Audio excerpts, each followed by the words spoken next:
श्री स्वामी समर्थ. स्वामी महाराज तुमच्या मनातल्या सगळ्या इच्छा पूर्ण करो हीच मी स्वामीच्यांनी प्रार्थना करते. आज मी तुम्हाला ह्या व्हिडिओमध्ये सांगणार आहे, ज्या घरामध्ये स्त्रिया ह्या गोष्टी करतात त्या घरामध्ये लक्ष्मी माता अखंड नांदते, निवास करते. त्या घरामधून लक्ष्मी माता कधीच जात नाही. त्यामुळे प्रत्येक स्त्रीने हे काम लक्ष्मीपूजन त्या दिवशी करायचंच आहे. सगळ्या स्त्रियांना सांगायचं आहे. आता मी तुम्हाला सांगणार की लक्ष्मीपूजन कधी आहे, कुठल्या कामं करावं, काय चुका करतो आपण, त्याच्याबद्दल संपूर्ण माहिती देणार. त्यामुळे माझा व्हिडिओ लास्टपर्यंत नक्की बघायचा आहे. आज मी तुम्हाला सांगणार आहे ह्या व्हिडिओमध्ये की ज्या घरामध्ये ह्या सगळ्या गोष्टी केल्या जातात त्या घरामध्ये लक्ष्मी माता अखंड नांदते. त्या घरामधून लक्ष्मी माता काढता पाया घेत नाही. त्या घरामध्ये सुख, शांती, वैभव, धन वैभव लागतं आणि त्या घरामध्ये कशाचीच कमतरता राहत नाही. त्यामुळे आपल्याला ह्या छोट्या छोट्या ज्या गोष्टी आहे ज्या तुम्हाला सगळ्यांना माहीत आहे, पण लक्ष्मीपूजनच्या दिवशी धावपळ एवढी असते तर आपण ह्या सगळ्या गोष्टी विसरून जातो. धावपळ पूजेचे याच्यात पाहुणे आलेले असतात, नंदा आलेले असतात घरामध्ये, आपल्या घरामध्ये छोटे मुलं असतात, बाहेर मुलं शिकायला असतील ते घरी आलेले असतात. त्या कामाच्या गडबडीमध्ये आपण ह्या सगळ्या गोष्टी विसरून जातो. पण असं नका करू. आता ह्या गोष्टी तुम्हाला लक्षात ठेवायच्या आहे, कारण की आपल्या घरामध्ये आपल्याला लक्ष्मी माता आगमन करायचं आहे. लक्ष्मी माता आपल्या घरामध्ये स्थिर राहावी, अखंड नांदावी, याच्यासाठी आपल्याला ह्या छोट्या छोट्या गोष्टी नक्कीच करायच्या आहे. आता कुठल्या त्या गोष्टी त्या तुम्हाला सांगणार आहे. आता ज्या दिवशी लक्ष्मीपूजन आहे तर लक्ष्मीपूजनमध्ये गोंधळ झालेला आहे. कोणी म्हणतं 31 तारखेला आहे, भरपूर लोक सांगतात 31 तारखेला आहे, भरपूर लोक सांगतात 1 तारखेला आहे. पण तुम्हाला स्वामी समर्थ केंद्रानुसार सांगते 1 तारखेलाच लक्ष्मीपूजन आहे, 31 तारखेला लक्ष्मीपूजन नाही. त्यामुळे आपल्याला 31 तारखेला लक्ष्मीपूजन करायचं नाही, 1 तारखेला लक्ष्मीपूजन करायचं आहे. त्या दिवशी अमावस्या सुद्धा आहे. तर दर अमावस्याला आपण आपल्या घरातली स्वच्छता करतो, सगळं घर झाडे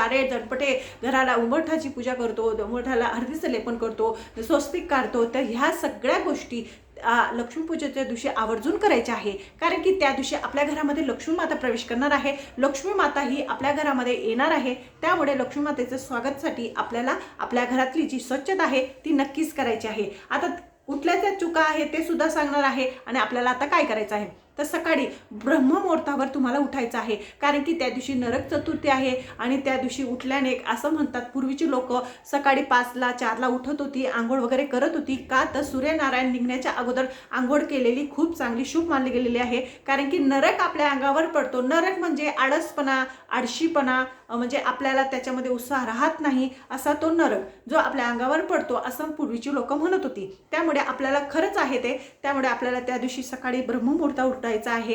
सगळ्यांनी उठायचं आहे, आंघोळ वगैरे करायची आहे, उठण्याने आंघोळ करायची आहे. आणि तुम्हाला एक सांगायचं, स्त्री जी घरातली मेन स्त्री आहे त्यांच्या घरामध्ये भले मेड असेल, पण त्या दिवशी तुम्हाला त्या घरातलं तुमच्या झाडू मारायचं आहे.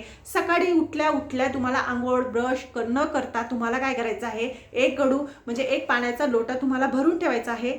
आपल्या जिथे पाण्याचा मटका असतो त्या ठिकाणी भरून ठेवायचा तांब्याचा, आणि त्याच्यामध्ये थोडी हळद, गंगाजळ असेल तर गंगाजळ टाकायचं, नसेल तर तुम्ही हळद टाकायची आणि तो पाणी झाकून ठेवायचं. सकाळी उठल्या आपला जो मेन डोर आहे तिथं तुम्हाला तुमच्या उंबरठ्यावर ते पाणी शिंपडायचं आहे आणि मेन डोर स्वच्छ पुसून घ्यायचा आहे. म्हणजे तुमचा उंबरठा का पुसायचा, तर आपल्या घरामध्ये रात्रभरमध्ये भरपूर प्रमाणात अशी नकारात्मक शक्ती आपल्या दाराच्या पुढे बाहेर निवास करते. तर ती आपल्या घरामध्ये प्रवेश करू नये. ती जर आपल्या घरामध्ये प्रवेश केली तर अलक्ष्मी आपल्या घरामध्ये येते, दारिद्र्य कटकट म्हणजे त्या घरामध्ये कटकट होते, दारिद्र्यतापणा निवास करते. त्यामुळे आपल्याला ती बाहेर घालवायची आहे. आपल्याला लक्ष्मी माता आपल्या घरामध्ये प्रवेश करायची आहे. त्यामुळे प्रत्येक स्त्रीने सकाळी उठल्या आपल्या दरवाजाचा जो उंबरठा आहे तिथं पाणी टाकून स्वच्छ पुसून घ्यायचं आहे. नंतर भले तुम्ही झाडू मारून स्वच्छ रांगोळी वगैरे काढू शकता, पण उठल्या तुम्हाला हे कार्य नक्की करायचं आहे. नंतर ना तुमचं आंघोळ वगैरे संपूर्ण जणांनी केल्यानंतर आंघोळीच्या पाण्यामध्ये तुम्हाला पंचद्रव्य किंवा नसेल तुमच्या घरामध्ये पंचद्रव्य आणलेलं तर तुम्ही काय करायचं, थोडीशी हळद टाकायची आहे, हळदीने आंघोळ करायची आहे. आणि नंतर ना तुमचं नित्यकर्म संपूर्ण झाल्यानंतर जी घरातली स्त्री आहे, करती स्त्री आहे, तिने काय ती लक्ष्मी स्वरूप मानली गेलेली आहे त्या दिवशी. त्यामुळे तिने तिच्या घरामध्ये सकाळी उठल्यानंतर सूर्यनारायणाला अर्घ द्यायचा आहे. सूर्यनारायणाला अर्घ देताना जो तांब्याचा लोटा असेल त्याच्यामध्ये तुम्हाला हळद टाकायची आहे, थोडंसं हळद, कुंकू, अक्षदा, पिवळी मोहरी असेल तर पिवळी मोहरी टाकायची आहे आणि सूर्यनारायणाला तुम्हाला अर्घ द्यायचा आहे.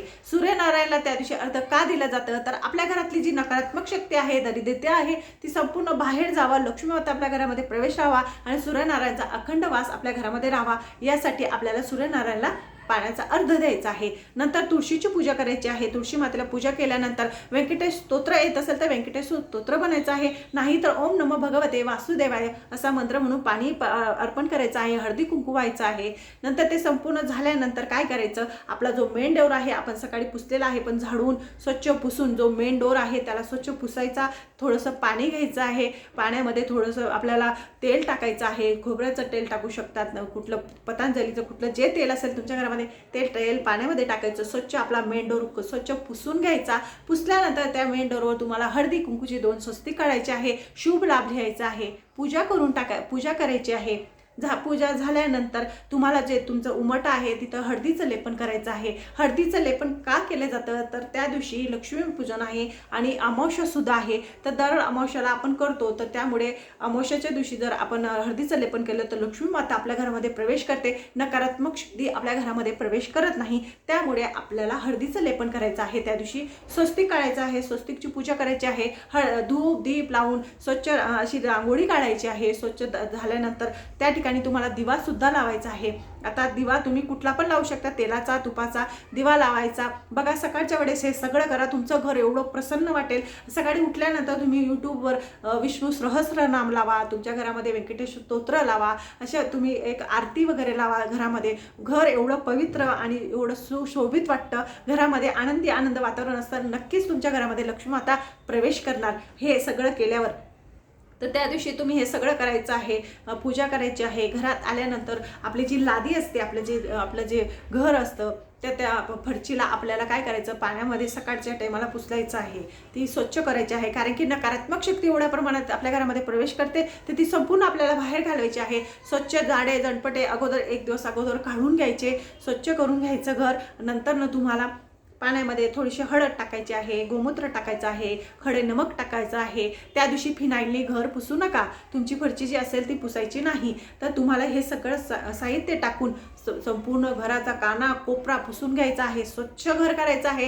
हे संपूर्ण नकारात्मक शक्ती आपल्याला त्या दिवशी बाहेर घालायची आहे. आणि नारळ उतारा सुद्धा करायचा आहे. कारण की अमावस्या असल्या कारणाने आपल्या घराचा जो नारळ उतारा आपण करतो, तर ते काय नारळ उतारा का करतात, तर नारळ उतारा करतात आपल्या घरामध्ये जी नकारात्मक शक्ती असते, आपल्या कामांमध्ये अडथळे निर्माण होतात, कामं होत नाही, कामांमध्ये खूप प्रॉब्लेम येतात आणि आपल्या घरामध्ये सतत आजारपण येतो. त्यामुळे आपल्याला आपल्या घराचा वर नारळ उतारा करावा लागतो. तो नारळ उतारा कसा करायचा, नारळ घ्यायचं, नारळाची जी शेंडी असते ती आपल्या म्हणजे आपण असं जर उभं आहे, समजा दरवाजाकडे उभं, माझं तोंड दरवाजाकडे आहे, नारळाची जी शेंडी आहे ती दरवाजाकडे करायची आणि तो गोल भाग आहे तो आपल्याकडे करायचा. 7 वेळेस, जसं घराचा काटा फिरतो तसं 7 वेळेस तुम्हाला उतारा करायचा आहे. तुम्ही त्या नारळावर कापूर सुद्धा ठेवू शकतात. कापूर जाळायचा आणि 7 वेळेस उतारा करायचा. ते नारळ फोडायचं नाही, बाहेर ते नारळ तुम्ही निर्माल्यामध्ये टाकू शकतात. बाहेर टाकायचं. घरात आल्यानंतर हातपाय धुवायचं. असं केल्याने नकारात्मक शक्ती बाहेर जाते आणि हा उतारा नक्कीच अमावस्या दिवशी तुम्ही करून बघा, तुम्हाला चांगलाच अनुभव येईल.